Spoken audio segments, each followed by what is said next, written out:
Tensei Shitara Slime Dattaken. Chapter 10. The Battle of the Goblin Village. The Fangwolf family, the rulers of the Eastern Plains, the cause of many headaches among the traders of the Eastern Empire and other countries bordering the Guro forest. Each is a C-rank monster, and could easily devour a negligent adventurer. However, they were mostly feared as a pack.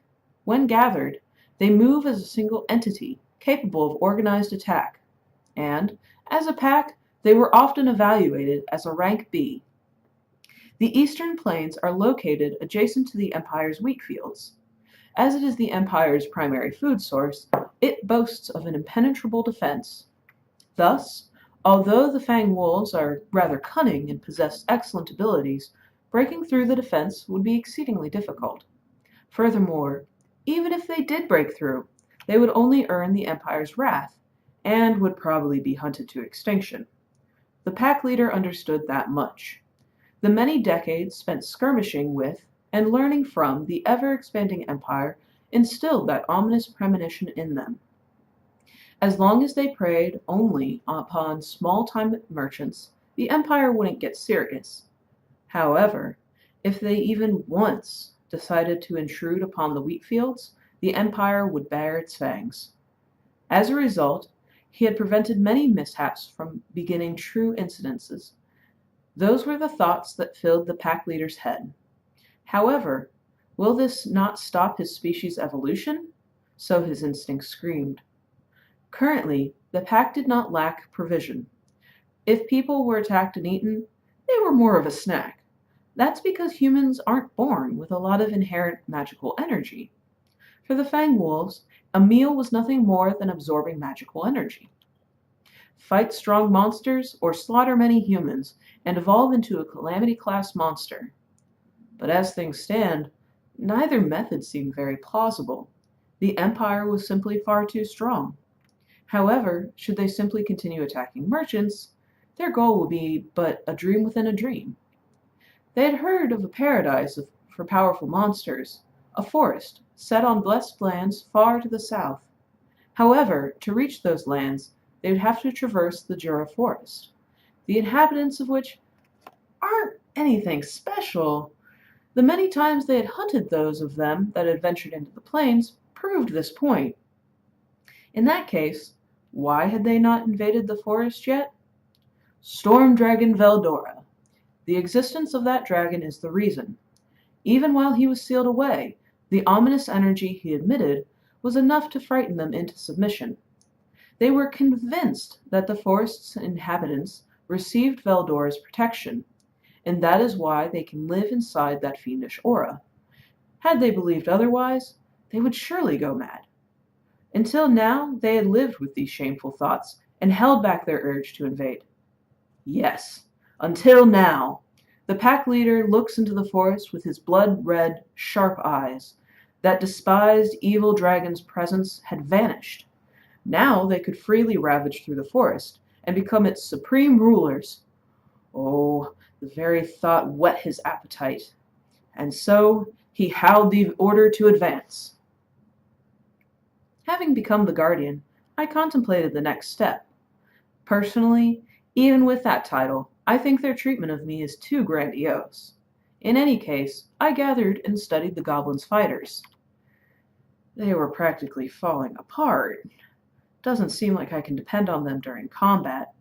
Also, the remaining goblins, kids and the elderly, came to observe our preparation. No reinforcements from other tribes either. As things stand, it's a small miracle that the chief hasn't lost his mind yet. Because even if they run away, they'd just die of hunger and thirst. And the goblins whom I gathered up are staring at me as if I were a deity. What a heavy burden I took up.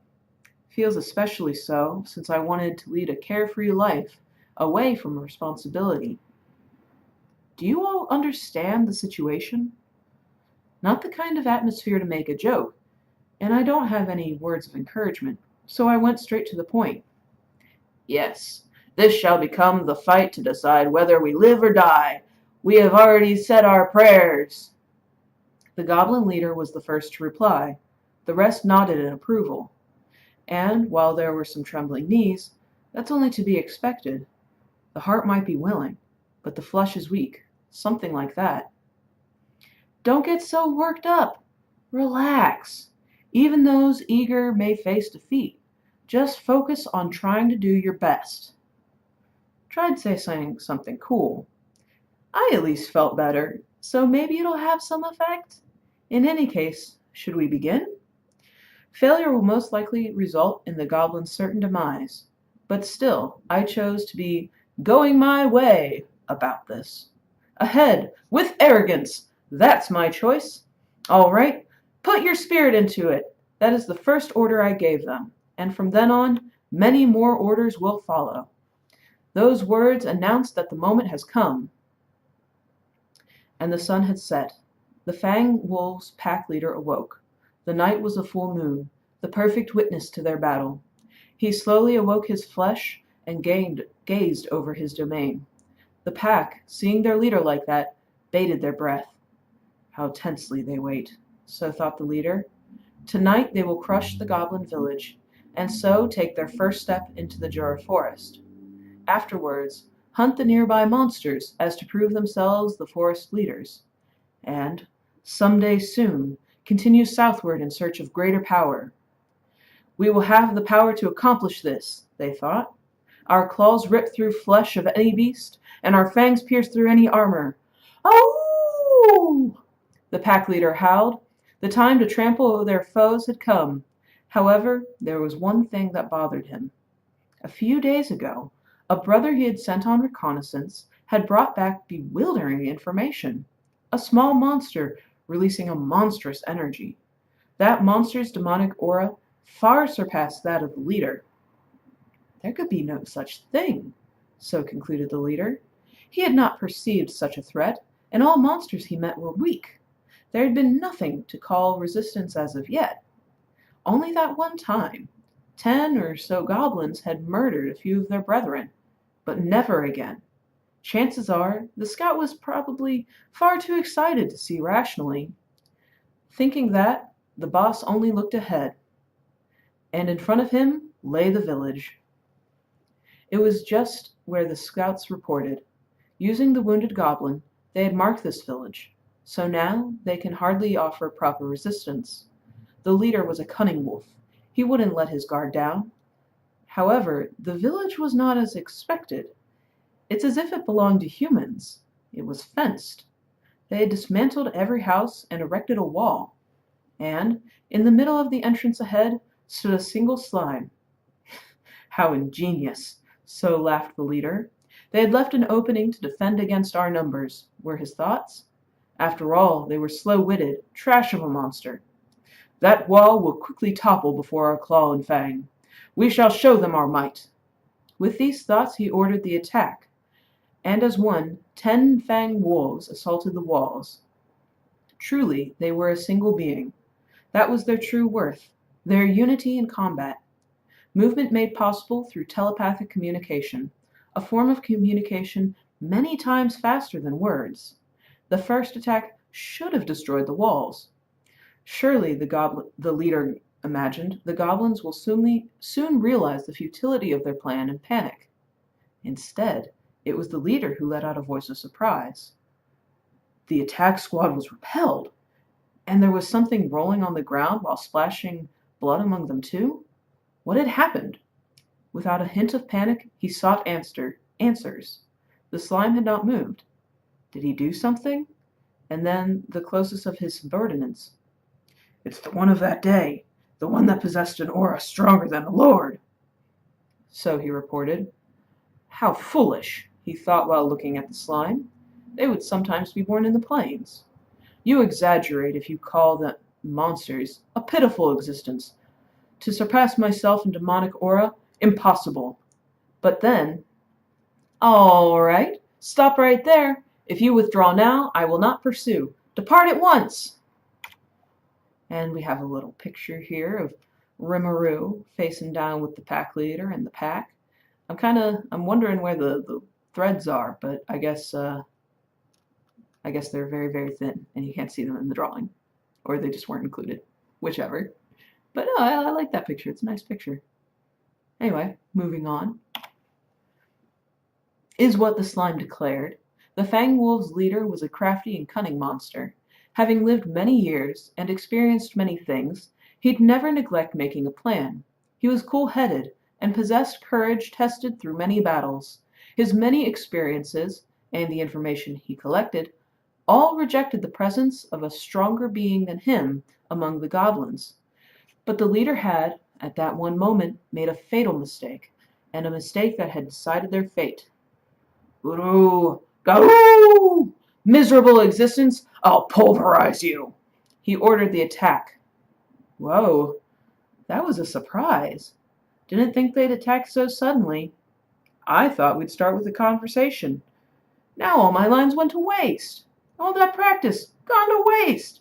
I even practiced during break. The first order I gave was to be guided to the wounded. Well, even if I had 10 or so, more to the 60, the odds won't change that much. However, being idolized and all kind of makes me want to do what I can. They placed me in a rather large but filthy-looking building. So about the wounded.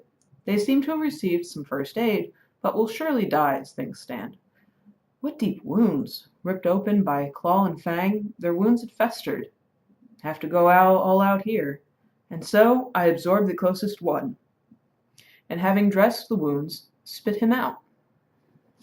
The village chief seemed to be trying to say something, stuttering actually, for a while, but I ignored him, and, going through every patient, I repeated the process.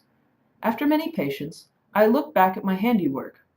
For some reason, the goblins were all prostrating themselves in front of me. What the hell are they doing? In any case, it seems they thought I healed them with some inherent restorative power. Since that reaction was unpleasant, for the remaining wounded, I spit medicine out and treated them right there. And so, some time was spent on healing. Having finished medical treatment, I relayed the next orders. The next thing to do would be to build a wall. Cutting down trees to build it would also be good, but we may not have enough time. Have to do with what we have. So without a hint of hesitation, we destroyed the houses and recycled them into walls. One that would circle the entire village. And, while we were building, I sent out the brightest goblins, armed with bows, to scout. The enemy is wolves, so they have excellent sense of smell, so I made sure to tell the scouts to avoid reckless action. Their resolve is impressive. Even at the cost of my life. That's the kind of aura they emit. Don't they love to exaggerate? The wall was finished on the evening of the day I arrived. I put on some finishing touches. Right. I increased its durability with my spider's thread. And by the way, I didn't forget to place a trap using steel thread either. Wouldn't it be great if they blindly attacked the walls? They'd be cut to pieces. After this fight, definitely can't forget to go around collecting components. And at the front, we left an opening.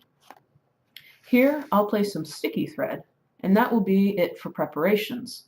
Now, all I can do is wait for scouts. About that time, the goblins I treated started waking up. Having them touch my body, I confirmed their condition. Seems like the restorative pills are pretty serious stuff. I thought they'd be treated many times, but seems to have been super effective. It's a pleasant surprise. Then we had gathered the remaining wood at the center of the village and started a fire. Kinda like a campfire, except without merry faces. We have to stay on guard the whole night. As I don't need to sleep, I naturally offered to stay on watch, but there could be no such thing. We can hardly allow Wimaru-sama to further exert yourself. As he said, we shall stay watch. Please rest, Rimuru-sama. That's right, as they said, came all the responses. And I appreciate the sentiment. It's just these guys are probably so much more tired than I am. Nothing I can do, I guess. So we decided to keep lookout on rotation. In the dead of night, the scouts had come back. The wolves had begun to move, or so they reported. They had some wounds, but all returned alive. I used to think that they were filthy, ugly monsters, but I grew sympathetic to them over these 2 days. In prayers, Each and every one of them wished for these battles to end. Those were my thoughts as I set up sticky thread and stood by the gate. The battle began with the fang wolves' attack. I was worried if the gate would hold, but the wolves cannot mount an attack that would penetrate them. Seems like the traps were effective as well. At least that went well. For now. All right, stop right there. If you withdraw now, I will not pursue. Depart at once, is what I called out. And I was completely ignored. The wolves moved at once and begun assaulting the gate from all directions. Well, it can't be helped. Hopefully things will proceed according to plan. Having predicted this outcome, I left small openings in the fence, an arrow slit. Even the clumsy goblins are capable of shooting through that hole. Many wolves were hit with arrows and fell whimpering. There were also wolves that tried to dig through those openings, but every time they'd be hit from both sides by stone axes and perish. Though the goblins hadn't even practiced for 2 hours, they were desperate to understand my directions and put them to use. And the result was the current situation. Without a question, the fang wolves are strong. A single beast, they are capable of taking out many goblins at once. And as a pack, they are truly formidable. But that's the key. Just hit them a few times, one at a time. Divide and conquer. In short, brains will always triumph over brawn. The strongest animals in the world are those possessed by supreme intelligence. Humans! How unlucky. While thinking these things, I felt the cold stare of the pack leader. He's but an animal and thinks he can defeat me. How conceited! The pack leader was bewildered by the sudden turn of events. His subordinates are beginning to panic. This could be bad. Fang wolves are strong as they are united. Leader's distrust of his subordinates has always led to a single devastating result. He understood that much, and so this was where he had committed his gravest mistake. He was angry that the wall wouldn't come down, but he was also afraid that his comrades' anger would be directed at him. The leader needs to show his power, or he's the strongest one in the pack. He should be able to do this himself, they may think. And at that moment, it was settled. No one took their eyes off the leader's movement. However, to the goblins, it appeared as though he had vanished. For me, he moved as if in slow motion. It all went according to plan. I'd thought up quite a few scenarios, and the battle had played out according to one of those. As you'd expect of beasts, they'd never triumph over a human. Their leader was caught in the sticky thread I lay at the entrance. With his strength, perhaps he could cut through it. I don't have a way of verifying that point, not that it even matters. The goal of the sticky thread was to hold the leader down, but for a moment. Without a pause in movement, the water blade may miss, and it'd look uncool. To say nothing of the worst case scenario, hitting a friendly during combat. Well, those kinds of accidents do happen on the battlefield. I did have a trap prepared to avoid that, but it seems like setting it up was a waste of effort. This guy never came up with a better plan than destroying the walls. I did consider laying some steel thread traps at the entrance as well, but considering all the situations where they'd avoid them, I had decided against it. Right now, I have to play the part of an overwhelmingly powerful monster. It's for that reason that I had set the traps. Without hesitation, I decapitated the leader wolf. That's how easily he had died. Hear me, fang wolves! Your leader has been felled by me. I give you a choice, servitude or death. So how will they respond? Having just arranged the leader's funeral, I'd rather not extend that list to a bunch of mad wolves looking for a place to die. And that is the end of the chapter. You can see here, I don't see anything change. Like, he doesn't have any more skills just yet, although I imagine he's probably gonna, eat the Fang Wolf leader here and maybe get, like, that tracking ability or maybe the telepathy that they mentioned earlier. So we'll see what happens, and I hope you guys enjoyed. And Happy New Year, by the way, as it is the 31st. I hope you all have a good one. There's just one thing that I want to bring up to you, y'all. Which, when I was reading this, I kind of busted up laughing because I'm just like, dude, you fucking serious? But the whole Right now, I have to play the part of an overwhelmingly powerful monster. Remember, you don't have to play the part, you are the part. I don't know if you've noticed, but what you can do is freaking ridiculous. There's a reason why everyone's looking at you like you're fucking crazy, because your abilities are fucking crazy. Come on, man. Come on. But I guess he just hasn't noticed yet that, no, really, your abilities are super dope. Come on, man. But yeah, no, I hope that you guys enjoyed this, and please subscribe if you enjoyed. I'll catch y'all later. Bye!